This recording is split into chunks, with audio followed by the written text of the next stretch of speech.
ओम नमः शिवाय। Om Shanti. Good morning सभी बाबा के प्यारे प्यारे बच्चों को ओम मंडली परिवार की तरफ से नमस्ते। ये वीडियो इसलिए बनने जा रहा है कि कुछ चीज़ें जो है वो गलत तरीके से परोसी जा रही है, तो जागरूकता लाने के लिए ये वीडियो बनने जा रहा है। तो सभी बाबा के बच्चे अंत तक ये वीडियो ज़रूर देखें। ये सत्य असत्य की लड़ाई नहीं कहेंगे, परंतु सत्य असत्य क्या आमने सामने टकराना है। तो आप देख सकते हैं कि जैसे ही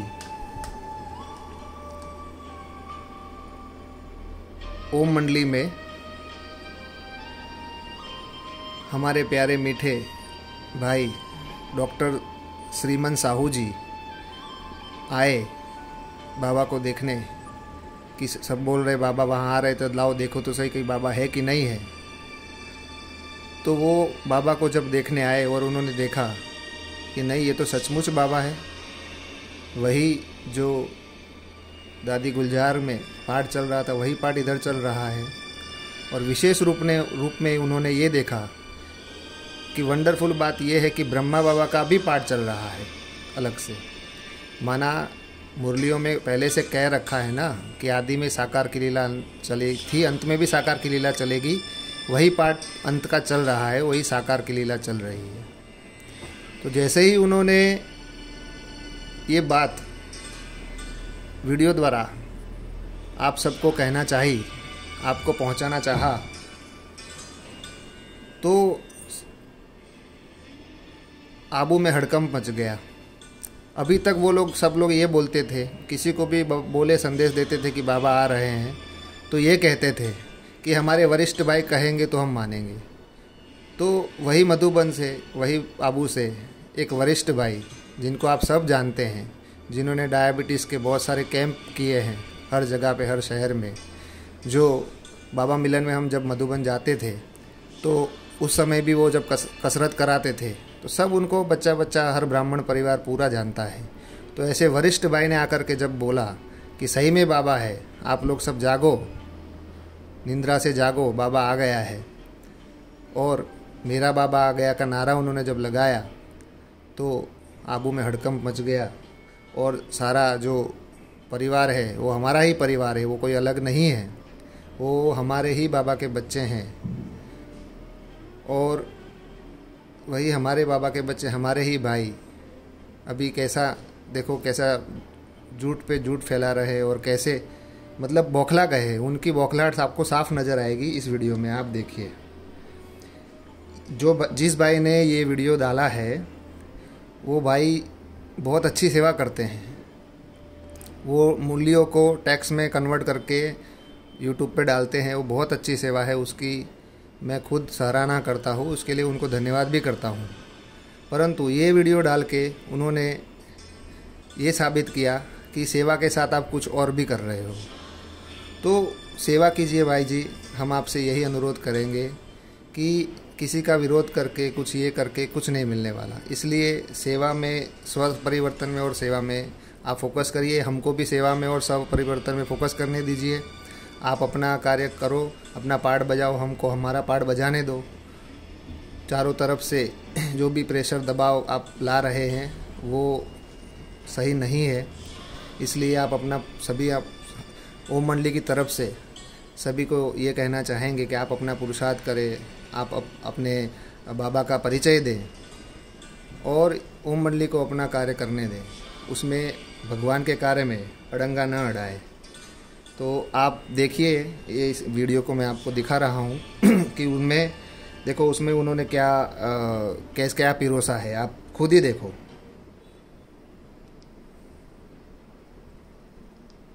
आज 5 दिसंबर 1970 की अव्यक्त मुरली से ये ज्ञान मोती लिया गया है।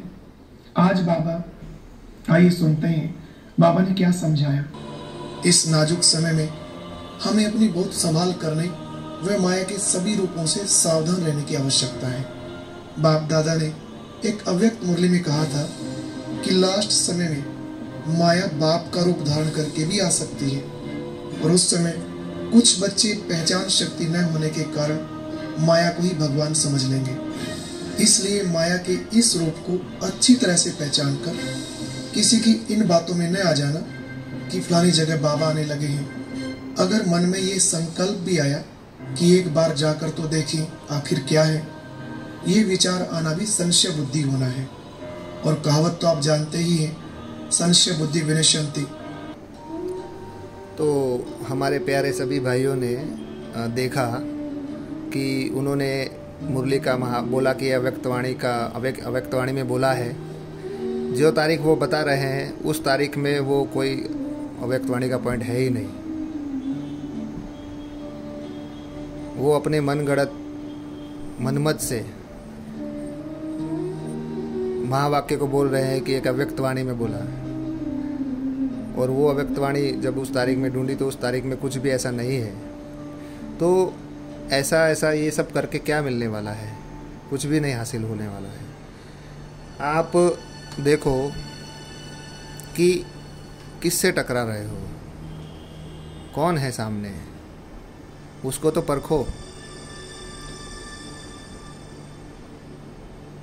पता था, महाभारत में भी दिखाया है कि सामने भगवान है। भले टीम छोटी थी पर साथ में भगवान थे।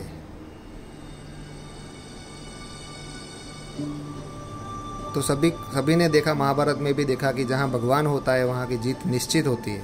आप कितने भी ऐसे अड़ंगे लगा लो, कुछ भी लगा लो, जहाँ परमात्मा होता है, जहाँ भगवान होता है, वो पक्ष जीतता ही जीतता है। जब से हमारे प्यारे भाई डॉक्टर श्रीमन साहू जी आए हैं तो चारों तरफ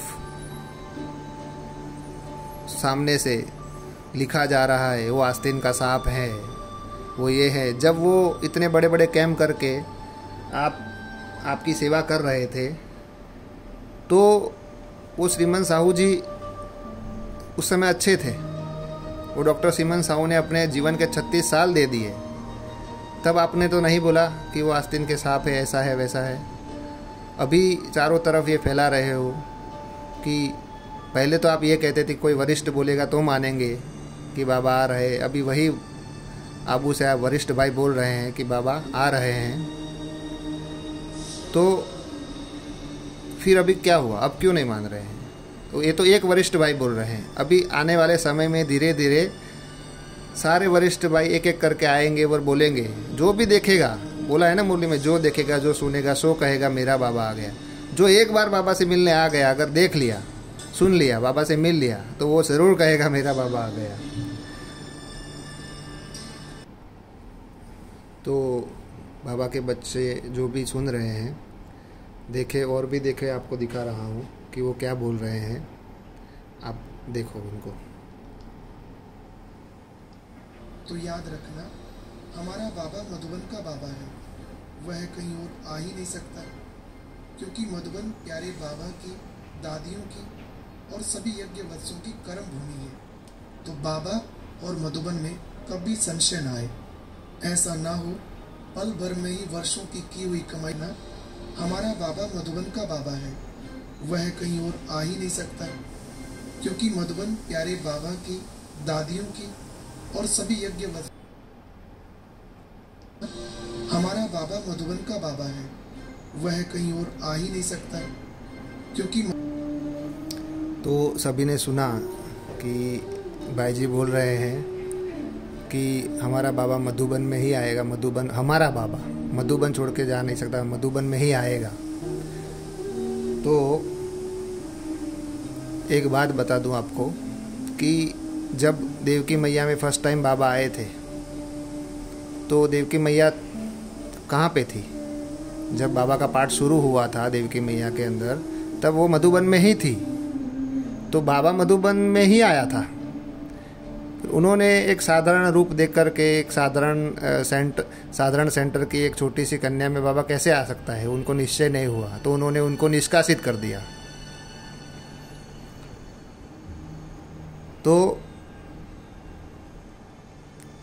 वो जो कह रहे हैं कि बाबा मधुबन में ही आएगा, तो सच बोल रहे हो आप कि बाबा मधुबन में ही आएगा। मधुबन में ही आया था, आपने ही उनको निष्कासित किया, निकाल दिया वहाँ से।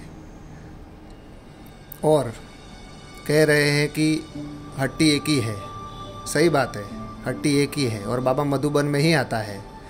तो बाबा तो सबसे पहले कराची में आए थे, तो क्या कराची को मधुबन नहीं कहेंगे? फिर बाबा पांडव भवन में ऊपर आए तो उसको मधुबन कहते थे, पांडव भवन को मधुबन कहते थे। उसके बाद शांतिवन नीचे बाद में बना। जब नीचे शांतिवन बना तो वहाँ पे भी बाबा आए। तो बाबा क्या बोल रहे थे कि मधुबन में ही बाबा आते, मतलब ऊपर कराची में ही आने चाहिए थे। फिर माउंट आबू आने के बाद क्यों आए? फिर उसके बाद पांडव भवन में आए बाबा। उसके बाद जब बाबा ने शरीर छोड़ा उसके बाद शांतिवन में भी बाबा का पाठ चला, तो वो भी मधुबन कहा गया। जब बाबा भारत आए थे तो उस समय बाबा मुंबई में भी आते थे। बॉम्बे में जब बाबा गए थे तब बॉम्बे में भी बाबा आते थे। जब ब्रह्मा बाबा साकार में थे, बाबा दिल्ली गए थे, दिल्ली में भी बाबा आए थे। तो ये पर्टिकुलर स्थान को मधुबन कह देना, ये कितना सही है? बाबा ने मधुबन किसको कहा है? आप वाणियाँ सुनो, वाणियाँ पढ़ो, उसमें क्या बोला है बाबा ने। मधुबन माना क्या? जहाँ बाप और बच्चों का मिलन होता है उसको मधुबन कहा जाता है। तो बाप और बच्चों का मिलन तो कराची में हुआ, तो उसको भी मधुबन कहेंगे। बाप और बच्चों का मिलन तो पांडव भवन में भी हुआ, तो पांडव भवन को भी मधुबन कहेंगे। बाप और बच्चों का मिलन शांतिवन में भी हुआ, तो शांतिवन को भी मधुबन कहेंगे। बाप और बच्चों का मिलन मुंबई में भी हुआ, जब बाबा साकार में थे ब्रह्मा बाबा, तब मुंबई में हुआ था मिलन, तब भी उसको भी मधुबन कहेंगे। तो बाबा कहाँ आते हैं? मधुबन में आते हैं। तो मधुबन, पूरा भारत ही मधुबन है, पूरा भारत ही मधुबन है। क्योंकि भगवान कहाँ आता है? भारत में आता है। बाबा ने क्या बोला? भगवान भारत में आता है। हम सब बोलते हैं भगवान भारत में आता है, तो पूरा भारत मधुबन बनने वाला है। बाबा पूरे भारत को मधुबन बनाएगा, क्योंकि भारत में भगवान आता है। तो किसी स्थान को मधुबन कह देना, ये कितना सही है। और भगवान किसी का बंधा हुआ नहीं है कि भगवान एक ही जगह आएगा। आपने शायद सुना होगा, एक अव्यक्त वाणी में बाबा ने क्लियर बोला था, प्रत्यक्षता कब होगी? प्रत्यक्षता तब होगी जब लोग ये कहेंगे कि सिर्फ ब्रह्मा कुमारियों का बाप नहीं, परंतु मेरा बाबा आ गया। जब ये सबके मुख से निकलेगा तभी प्रत्यक्षता होगी। ये अव्यक्त वाणी का पॉइंट है। अव्यक्त वाणी में क्लियर बाबा ने बोला है, सिर्फ ब्रह्मा कुमारियों का बाप नहीं, परंतु मेरा बाबा आ गया। जब ये सबके मुख से निकलेगा तब प्रत्यक्षता होगी। वो प्रत्यक्षता अभी रही हुई है, उस पर कार्य करो। ये अव्यक्त वाणी में बाबा ने बोला है। तो बाबा किसी एक का नहीं, ये नहीं कह सकते कि हमारा बाबा तो मधुबन में ही आएगा, हमारे मधुबन में आएगा। मधुबन पहले समझो, मधुबन का बेहद का अर्थ है। मधुबन माना, मधु माना शहद, बन माना बगीचा, शहद का बगीचा माना जहाँ मीठे मीठे बाबा के मीठे मीठे बच्चे और मीठा बाबा मिलते हैं, उसको मधुबन कहा जाता है। तो अभी बाप दादा रायपुर छत्तीसगढ़ में आ रहे हैं, तो रायपुर छत्तीसगढ़ भी मधुबन बन गया है। बाबा ने क्या बोला? सारा संसार दिल्ली बनेगा, सारा संसार मधुबन बनेगा। तो पूरा भारत जो है वो पूरा संसार बनेगा, पूरा भारत ही होगा, तो भारत पूरा मधुबन बनेगा। ये भारत भूमि जो है वो भगवान के आने की भूमि है। इसलिए ऐसा भगवान एक स्थान से बंधा हुआ नहीं है कि एक ही स्थान पे आएगा। तो अभी तक तो ये कह रहे थे कि कोई वरिष्ठ भाई कहेंगे तो मानेंगे। तो देखो, ये अभी हमारे प्यारे बाबा के बच्चे जिन्होंने 36 साल तपस्या की, इतनी सेवाएं दी बाबा को, उन्होंने कभी पीछे मुड़ के लौकिक घर की तरफ भी नहीं देखा। इतना समर्पण बुद्धि रहे, ऐसी महान आत्मा अगर कह रही है, फिर भी आप उनके ऊपर भी अभी जब जैसे सबसे पहले क्या हुआ, देवकी मैया के अंदर बाबा आए, तो फिर आप क्या किया? उनको निष्कासित कर दिया, निश्चय नहीं हुआ। आए बाबा मधुबन में ही, आप बाबा को इल्ज़ाम नहीं लगा सकते कि बाबा आप मधुबन छोड़ के कैसे जा सकते हो। बाबा को उल्लाना नहीं दे सकते, क्योंकि बाबा मधुबन में ही आया था पहले, उन्होंने ही निष्कासित किया। फिर भाई द्वारका भाई ने देखा, उन्होंने 25 साल ज्ञान सरोवर में सरेंडर होकर सेवा की है। 25 साल अपने जीवन के दे देना कोई कम नहीं होता है। तो जिन्होंने 25 साल बाबा को दे दिए, ज्ञान सरोवर में इतनी सेवाएं की, पूरा ब्राह्मण परिवार द्वारिका भाई को जानता है, वो 25 साल से बाबा के ज्ञान में चलने वाले, जब उन्होंने बाबा से मिला तो उनको निश्चय हुआ, तो वो भी बोलने लगे हाँ सही में बाबा है, तो उनको निष्कासित कर दिया। फिर हमारे श्याम भाई, वो 8 साल सरेंडर थे, वो भी माउंट आबू मधुबन में सरेंडर थे। जब उन्होंने देखा कि वो मिले कि बाबा लाओ मैं देखता हूँ बाबा है कि नहीं, तो उन्होंने देखा बाबा से मिले तो वो भी सरेंडर हो गए कि बाबा ये तो बाबा ही है। उन्होंने भी मधुबन में आके सबको बोल दिया कि सही में बाबा आ रहे हैं, मैं तो वहाँ जा रहा हूँ, तो वो उनको भी निष्कासित कर दिया। ऐसे शांतिवन से काफ़ी भाई आए जो पुराने भाई है, 40 साल से ज्ञान में चल रहे हैं। उन्होंने जब आके मिला बाबा से, उनको निश्चय हुआ, जब वो आए तो उनको भी बोल दिया गया कि आप यहाँ पे नहीं आ सकते। तो ये सब क्या चल रहा है, क्यों चल रहा है?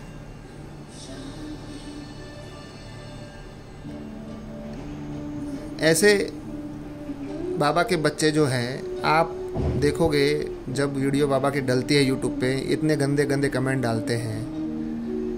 क्या ये हम बाबा के बच्चों को शोभा देता है? बाबा ने हमको यही सिखाया। कोई भक्ति मार्ग वाले देखेंगे या कोई दूसरे जो गुरु लोग में संप्रदाय में चलने वाले देखेंगे तो ये क्या सोचेंगे कि इनको इनके शिव बाबा ने यही सिखाया है।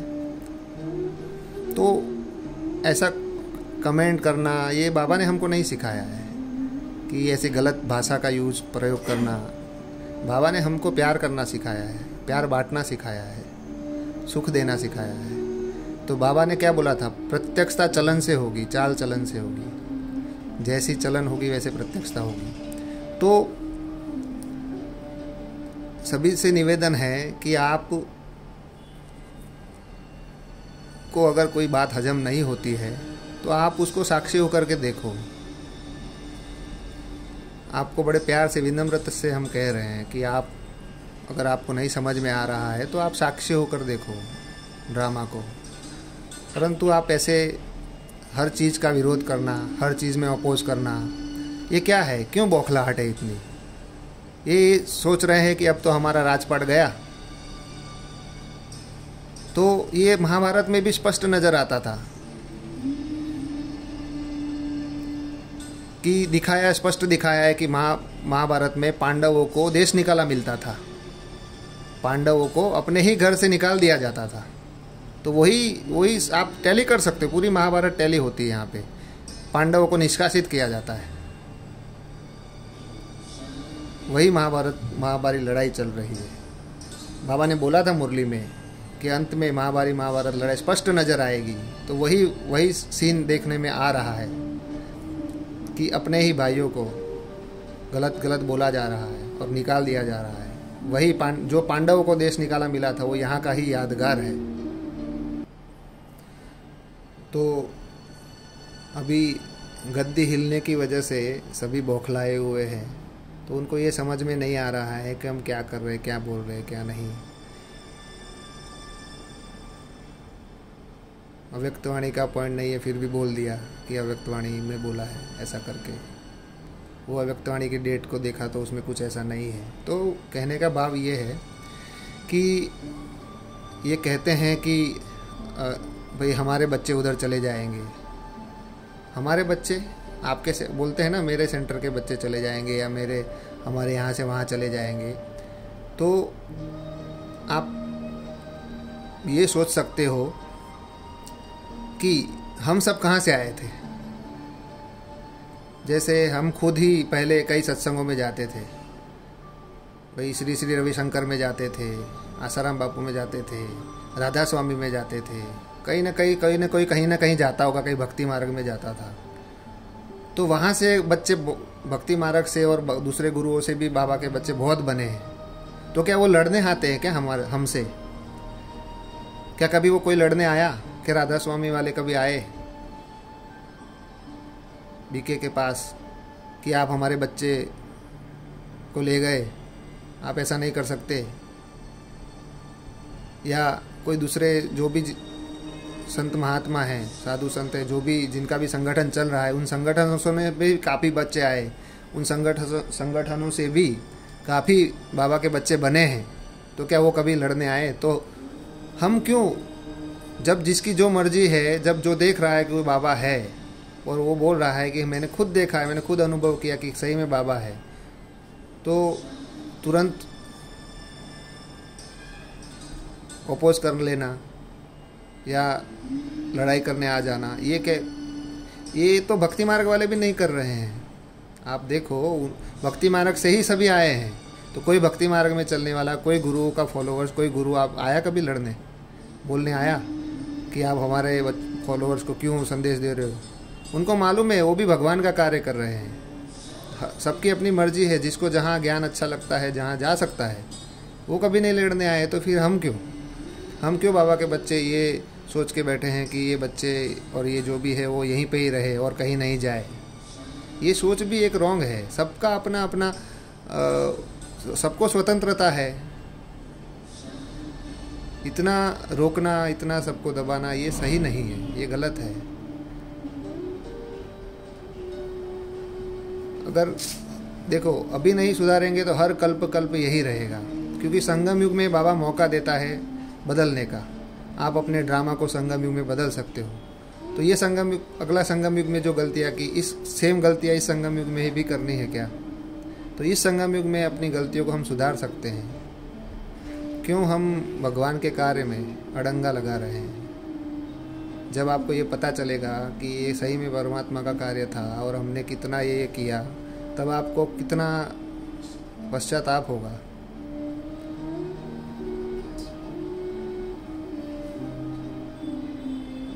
तो दिखाते हैं कि भाई महाभारत में भी दिखाया है कि उस पक्ष में भी बड़े बड़े महारथी थे। भाई भीष्म पितामह थे, कितने बड़े ज्ञानी विद्वान पंडित थे। द्रोणाचार्य, कृपाचार्य, महारथी कर्ण, ये सब बड़े बड़े दिखाए थे, जो बड़े बड़े दिग्गज थे। तो ऐसा नहीं है कि वो भी भ्रमित थे, वो भी भगवान से सामने लड़े थे, वो भी नॉलेजेबल थे। तो वो कहाँ की यादगार? सब यहाँ की यादगार है। सब जो भी बाबा ने बोला है कि हर चीज़ आप, हर शास्त्रों का कहानी, हर चीज़ यहाँ पे आप संगम युग से टैली कर सकते हो। सब संगम युग में टैली होता है। तो जब भगवान की प्रत्यक्षता चारों तरफ हो रही है, ओम मंडली क्या कर रही है? सबको ओम ध्वनि का संदेश दे रही है कि ओम ध्वनि करो और अपना कल्याण करो। सबको दे रहे हैं। ऐसा नहीं है कि सिर्फ बीके को संदेश जा रहा है, नहीं। ओम मंडली हर जगह पे संदेश दे रहे हैं कि आप ओम ध्वनि करो, क्योंकि आदि में भी ओम ध्वनि से सबको साक्षात्कार हुए थे। ओम ध्वनि से ही यज्ञ की स्थापना हुई थी। तो जहाँ जब स्थापना होती है तो आदि से अंत होता है, अंत में भी वही ओम ध्वनि। आदि में भी ब्रह्मा बाबा ने ओम ध्वनि से शुरुआत की थी, अंत में भी ओम ध्वनि। तो आदि से अंत एक होता है, जब जुड़ता है तो आदि में भी ओम ध्वनि, अंत में भी ओम ध्वनि। तो ये सनातन धर्म की ओर से एक अच्छा कार्य हो रहा है ओम मंडली के द्वारा, कि सबको ओम ध्वनि करा रहे हैं। सबको ये कह रहे हैं कि आप 5 मिनट 10 मिनट ओम ध्वनि करोगे तो आप स्ट्रेस फ्री हो जाओगे। किसी संस्था की कोई ग्लानि तो नहीं कर रहे हैं कि ये संस्था ऐसी है वैसे, ऐसा तो कोई नहीं बोल रहा है। सिर्फ और सिर्फ यही कह रहे हैं कि ओम ध्वनि करो, उससे परिवर्तन आएगा, उससे आपको अच्छा लगेगा, उससे आप में परिवर्तन आएगा। तो ये भी एक अच्छा कार्य कर रही है ओम मंडली, परमात्मा का संदेश दे रही है। तो क्या बुरा है उसमें? तो बाबा के प्यारे प्यारे बच्चे, मीठे मेरे प्यारे भाइयों, आत्मा भाइयों, मैं आपसे यही निवेदन करना चाहूँगा कि कल्प कल्प ऐसा ना हो कि हर संगम युग में आपको ये सेम गलती रिपीट हो जाए आपसे। तो 5 साल से अगर बाबा नहीं आ रहा है और बाबा ने बोला है कि बाबा का पाठ 100 साल संगम युग पूरा चलता है, साथ में लेकर जाता हूँ बाबा, सब बाबा ने क्लियर बोला है। तो अंदर से मन में होना ही चाहिए, सबके मन में, सभी ब्राह्मणों को ये मन में होना चाहिए कि कुछ नहीं, चलो एक बार देखे तो सही बाबा है कि क्या है, कि माया है। सब वो लोग माया बोलते हैं, तो इसका भी महाभारत में दिखाया है कि जब कौरवों की सभा में श्री कृष्ण ने अपना रूप बदला, अपना दूसरा रूप दिखाया, तो सभी बोलने लगे कि ये तो माया है। तो वो कहाँ का यादगार है? वो भी यहाँ का ही यादगार है। परमात्मा को बोलने लगे कि वो माया है, तो वो जो शास्त्रों में लिखा है वो कहाँ का है यादगार? यहीं का ही यादगार है। तो यहाँ पे भी जब बाबा ने रूप बदला, माना एक रथ चला गया बाबा का, कमज़ोर था, जब वो शरीर नहीं रहा तो बाबा ने दूसरा रथ लिया, तो उसको माया कहने लगे कि ये माया है। तो ये सब चीज़ें ऑलरेडी महाभारत में, सारे शास्त्रों में हमारे है, वो यहाँ की यादगार है। तो भगवान को भी माया कहने लगे। तो ये माया हमारे हिसाब से, हमने तो खुद अनुभव किया है कि ये बाबा ही है, माया नहीं है। और दूसरी बात कि एक बार मन में होना चाहिए कि एक बार देखो तो सही क्या है, बाबा है कि नहीं है। एक बार देख के हाँ बाबा है, नहीं है तो कोई बात नहीं, आप अपने रास्ते जहाँ चल रहे वहाँ चलो। मैं तो यही निवेदन करूँगा, दिल से आपको वेलकम करूँगा कि आप एक बार ज़रूर बाबा से मिलें। एक बार ओम मंडली का जहाँ पर भी बाबा का प्रोग्राम, बाबा मिलन का होता है, वहाँ आइए, देखिए कि कहीं सही में बाबा है कि नहीं है। और आप देखेंगे कि तो क्या पाएंगे, वही हमारे श्री डॉक्टर श्रीमन साहू जी, वो भी देखने आए थे और देखा तो सही में बाबा है। गारंटी के साथ कह रहा हूँ कि आप बोल दोगे कि ये मेरा ही बाबा है। तो इसीलिए वो लोग बोल रहे हैं कि एक बार भी मत जाना, क्योंकि देखो कहते हैं ना कि अपनी गद्दी हिलती है तो सब लोग फिर छटपटाते हैं, तो अभी हिल रहा है उनकी गद्दी, इसके लिए ऐसा हो रहा है। तो सभी का वेलकम है ओम मंडली में। आप आइए, बाबा से मिलिए, देखिए बाबा ही है। ये हम सब इतने दिनों से काफ़ी भाई बहन कह रहे हैं, परंतु अब एक वरिष्ठ भाई भी आकर के मधुबन से, उन्होंने आकर के खुद कहा, जिनको आप सब जानते हो, कि बाबा ही है। आपने उनका वीडियो देखा भी होगा, अगर नहीं देखा हो तो आप चैनल पे जाके देख सकते हैं कि हमारे प्यारे डॉक्टर श्रीमन साहू जी ने खुद बोला कि हाँ सही में बाबा ही है, वो मेरा ही बाबा है। हम सब बोल रहे हैं, सारा परिवार, ओम मंडली परिवार बोल रहा है कि बाबा है। आप एक बार देखें, और अगर नहीं भी देखना चाहते तो कोई बात नहीं, आप ओम मंडली को अपना कार्य करने दीजिए, आप अपना पुरुषार्थ करिए, बाबा को याद करिए अपने को आत्मा समझकर। भगवान के कार्य में अड़ंगा न अड़ाए प्लीज़, उसमें आप ही का ही कल्याण है, आप ही का ही भला है। इसलिए जो भी बाबा के बच्चे हैं उनका वेलकम है, जो नहीं आना चाहते हैं उनका भी वेलकम है। तो सभी बाबा के बच्चे बाबा को याद करें, अपने को आत्मा समझकर, और बस अपना पुरुषार्थ करें। अगर नहीं आना चाहते तो वेलकम है। ओम मंडली आप सबका स्वागत करती है। ओम नमः शिवाय, ओम शांति। थैंक यू, धन्यवाद।